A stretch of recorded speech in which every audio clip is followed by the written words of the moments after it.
বিশ্ব অর্থনীতির লাইফলাইন খ্যাত হরমুজ প্রণালীতে যখন ইরান আর যুক্তরাষ্ট্রের মধ্যকার নৌযুদ্ধ বিশ্ব অর্থনীতিকে খাদের কিনারায় ঠেলে দিচ্ছে, ঠিক তখনই মধ্যপ্রাচ্যের উত্তাল সমুদ্রে এন্ট্রি নিল ইউরোপীয় শক্তি। এতদিন দর্শক সারিতে থাকলেও তেলের বাজার ও মন্দার কবলে পড়ে এবার সরাসরি রণক্ষেত্রে নামল ফ্রান্স।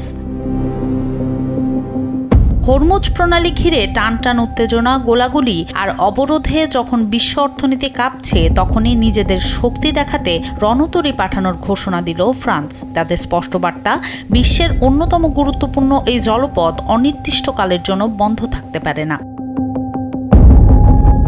অবরোধ ভেঙে নিজেদের দাপট দেখাতে বুধবার লোহিত সাগরের উদ্দেশ্যে রওনা দিয়েছে ফ্রান্সের গর্বের বিমানবাহী রণতরী শার্ল দ্য গল। ফরাসি প্রশাসনের মতে, কেবল আলোচনায় আর কাজ হবে না, প্রয়োজন পেশি শক্তির প্রদর্শন।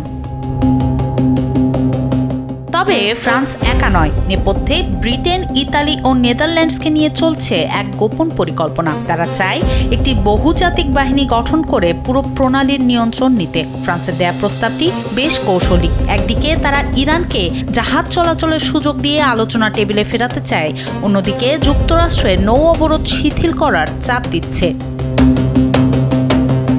ব্যারেল প্রতি তেলের দাম যখন $100 ছুঁই, তখন নিজস্ব স্বার্থেই লোহিত সাগরে দাপট দেখাতে বাধ্য হচ্ছে ইউরোপ। হরমুজের নিয়ন্ত্রণই এখন বিশ্ব রাজনীতির সবচেয়ে বড় তুরুপের তাস। তেহরান কি তাদের এই তুরুপের তাস অন্যের হাতে ছেড়ে দেবে, নাকি সংঘাত আরও জোরদার করবে?